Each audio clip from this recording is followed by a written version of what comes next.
Hello everyone and welcome to my YouTube channel. Today we are going to start with class 11th microeconomics and this is the first chapter related to introduction. Chapter को start करने से पहले हम कुछ basic terms हैं उनको पढ़ लेते हैं. तो पहली टर्म है इकोनॉमी. ठीक है, इकोनॉमी का क्या मतलब है? ये वो सिस्टम है by which people get their living, right. Second term is scarcity. Scarcity का क्या मतलब है? स्केयरसिटी का मतलब होता है जो रिसोर्सेज हैं उनकी सप्लाई कम है as compare to demand. Demand resources की ज्यादा है लेकिन अवेलेबिलिटी सप्लाई जो है कम है. तो in other words there is shortage of resources. उसी को हम बोलते हैं scarcity of resources. Then the next term is economic problem. Economic problem क्या है? It is the problem of choice. और ये चॉइस की प्रॉब्लम क्यों आती है? Because resources are scarce, right. Because the resources are scarce and they have alternative uses. ये जो डेफिनेशन है इसी में रीजंस दिए हुए हैं बेटा. Causes of economic problem. क्यों होती है इकोनॉमिक प्रॉब्लम? पहला तो ये है क्योंकि रिसोर्सेज जो है वो लिमिटेड है. ठीक है, हमारे जो रिसोर्सेज हैं वो अवेलेबल कम है, सप्लाई कम है, लेकिन उनकी डिमांड ज़्यादा है. Second is unlimited human wants. जो ह्यूमन वांट्स हैं वो नेवर एंडिंग है. आपकी एक वांट फुलफिल होती है the another set of want it emerges. So इसलिए सेकेंड रीजन है कि human beings they have unlimited wants. Third है limited resources having alternative usage. अब आप ये देखिए, इसमें एग्जांपल जैसे पेट्रोल का ले लेते हैं, राइट. पेट्रोल के दो यूजेस हैं. आप इसको कार में भी यूज कर सकते हो और इसको जनरेटर्स में भी यूज किया जाता है. इसका मतलब क्या हुआ? पेट्रोल के ऑल्टरनेटिव यूजेस है. एक यूज हो गया कार, दूसरा हो गया generator. So economy has to make choice between alternative uses of the given resources. अब इकोनॉमी को चॉइस करनी पड़ती है कि इन ऑल्टरनेटिव यूजेस में से हमें कहाँ पे इस रिसोर्स को यूज करना है. कार के लिए करना है या जनरेटर के लिए करना है. तो तीन रीजंस हैं हमारे इकोनॉमिक प्रॉब्लम के. I am repeating. First, resources are scarce. Unlimited wants हैं, human wants are unlimited. And जो ये लिमिटेड रिसोर्सेज है हमारे, उनके ऑल्टरनेटिव यूजेस है. तो इकोनॉमी को चॉइस करनी पड़ती है कि ये जो लिमिटेड रिसोर्स है, ठीक है, इसको किस यूज, ऑल्टरनेटिव यूज के लिए हम प्रेफरेंस दें. Okay, after this central economic problems. Central economic problem is the reasons are what to produce, how to produce and for whom to produce. जो हमने पहले किया था बेटा वो था कि economic problems, right. अब these are the central economic problems of the economy. The first is related to the what to produce. What to produce है, इसमें economy has to make a choice. मैं यहाँ पे लिख देती हूँ आप लोगों के लिए, that will be better. They have to make a choice between the production of capital goods और consumer goods. देखो कोई भी इकोनॉमी है उसमें कैपिटल गुड्स भी बनते हैं, कंज्यूमर गुड्स भी बनते हैं, राइट. तो इकोनॉमी को ये चूज करना है कि कितने वो कैपिटल गुड्स बनाएगी और कितने कंज्यूमर गुड्स बनाएगी, right. So this choice has to be made between the capital and the consumer goods. In what quantity, कितनी क्वांटिटी में कैपिटल गुड्स बनने हैं, कितनी क्वांटिटी में कंज्यूमर गुड्स बनने हैं. कैपिटल गुड्स क्या होते हैं और कंज्यूमर गुड्स क्या होते हैं? कंज्यूमर गुड्स तो वो गुड्स होते हैं जो आप अपनी कंजम्पशन, जो लोग कंजम्पशन के लिए यूज करते हैं, राइट. और कैपिटल गुड्स कौन से होते हैं? इधर they are used as a raw material for the production of good और they are machines which help in the production. Now how to produce. How to produce में choice है between the labor intensive and capital intensive techniques of production. ठीक है, आप goods जो बनाते हो वो दो तरह से बना सकते हैं, ज़्यादा लेबर यूज करके या ज़्यादा कैपिटल यूज करके. अगर if you are using more of labour तो हम बोलते हैं labour intensive technique of production. अगर हम कैपिटल ज़्यादा यूज करते हैं तो हम उसको बोलते हैं capital intensive technique of production.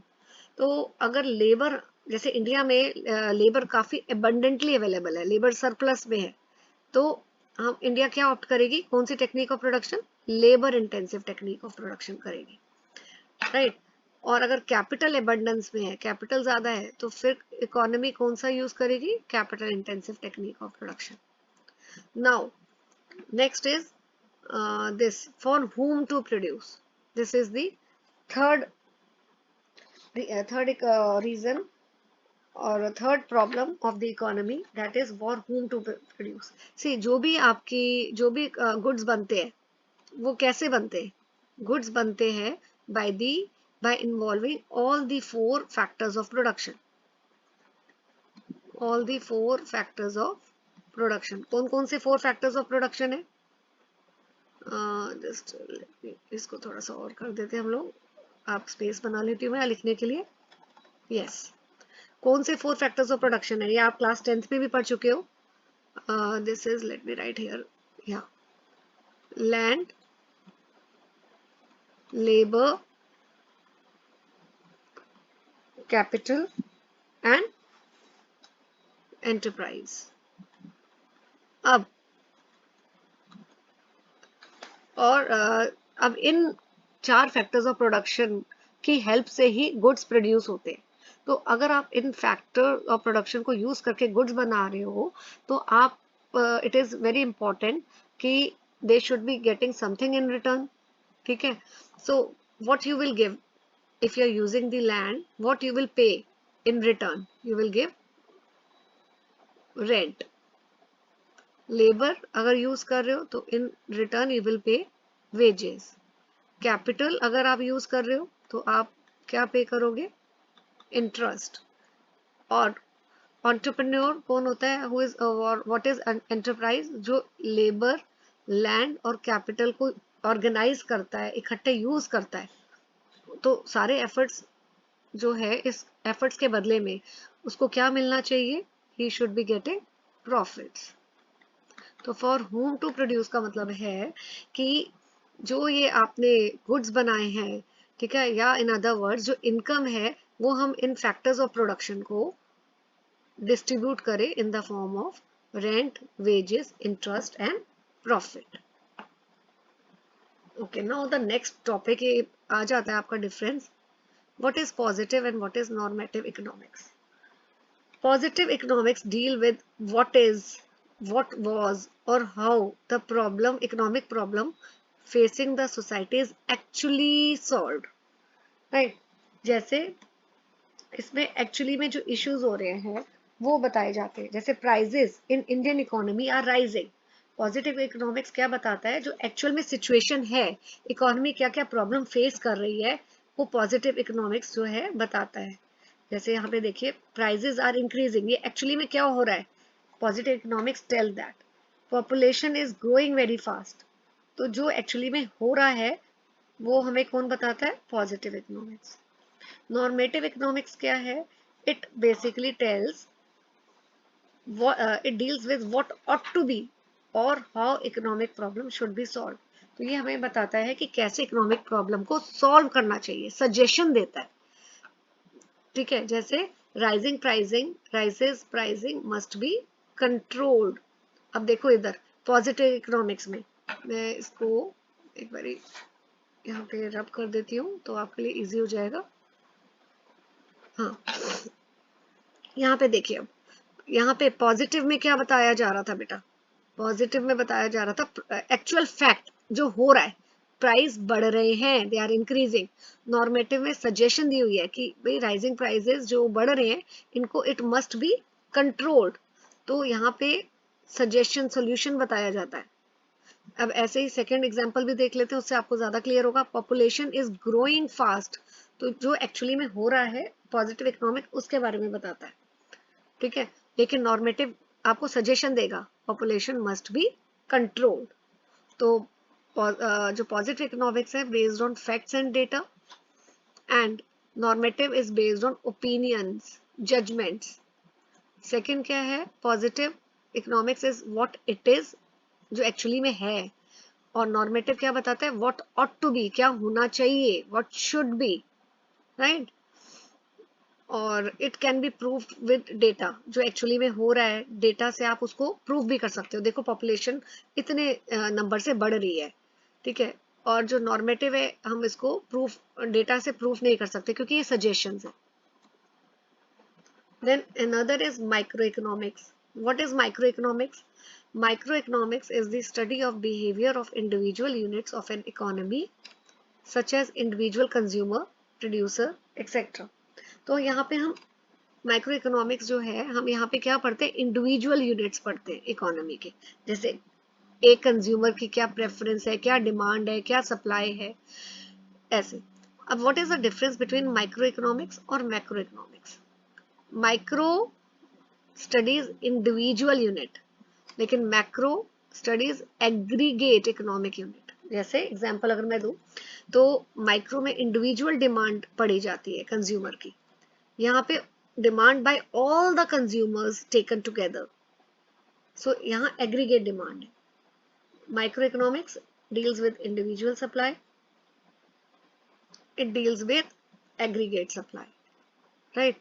So microeconomics deals with determination of price and output in individual market, यहाँ पे determination of general price level and output in the economy.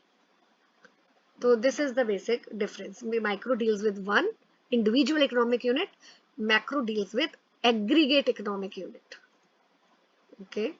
Opportunity cost. What is opportunity cost? It is the cost of next best alternative foregone. अब इसको हम example से समझेंगे तो आपके लिए the things will be more clear, right? What is opportunity cost? Suppose आप ये देखिए कि आप you are working in a bank at the salary of 40,000 per month. यहाँ पे मैं लिख देती हूँ, आप एक बैंक में काम कर रहे हैं और आपको कितना मिल रहा है? 40,000 रुपीज पर मंथ, ठीक है। नाउ अब आपके पास दो ऑफर्स और आई हैं। अगर द फर्स्ट वन इज, आपको जो दूसरी एक जॉब ऑफर आई है वो है 30,000 पर month and another is 35,000 per month, right? So in this case opportunity cost of working in the bank is the cost of next best alternative foregone. तो अभी आप यहाँ पे बैंक में काम कर रहे हैं, आपको 40,000 मिल रहा है, इसका बेस्ट नेक्स्ट बेस्ट क्या है? नेक्स्ट बेस्ट 30,000 है या 35,000 है? Next best is 35,000। सो हम इसको क्या बोलेंगे कि opportunity cost of working in the bank is next best alternative foregone, that is 35,000, right? So the amount of other goods and services that must be sacrificed to obtain more of any good is called opportunity cost of that good. In simple words कि आपने ये जो best alternative लिए 40,000 है ना, ये तो best alternative है, तो इसको अचीव करने के लिए, इसको द बेस्ट ऑल्टरनेटिव आपको जो मिला है इसके लिए आपने नेक्स्ट बेस्ट ऑल्टरनेटिव सेक्रीफाइस किया है, फॉरगो किया है, वो कौन सा है? 35,000। So opportunity cost of working in a bank is 35,000 rupees, that is next best alternative forgone. एक एग्जांपल और ले लेते हैं, right? This is example number 2। Suppose अब आप जॉब ढूंढ रहे हो और आपको 3 ऑफर्स आई, 1 lakh, then next is 120 per month and third is 150 per month. Now as a rational human being आप कौन सी जॉब ऑफर एक्सेप्ट करेंगे? डेफिनेटली जिसमें आपको ज्यादा सैलरी मिल रही है, 1,50,000। This is the sorry, this is the best alternative, right? Okay, अब नेक्स्ट बेस्ट बेस्ट कौन सा है? 1 लाख या 1,20,000? नेक्स्ट बेस्ट जो है वो है आपका, नेक्स्ट बेस्ट इज 1,20,000। तो हम क्या बोलेंगे? अपॉर्चुनिटी कॉस्ट ऑफ 1,50,000 इज 1,20,000, मतलब कि next best alternative sacrificed or forgone. So in this video I've covered few concepts next video में हम प्रोडक्शन पॉसिबिलिटी कर्व कवर करेंगे and some other basic terms related to this chapter.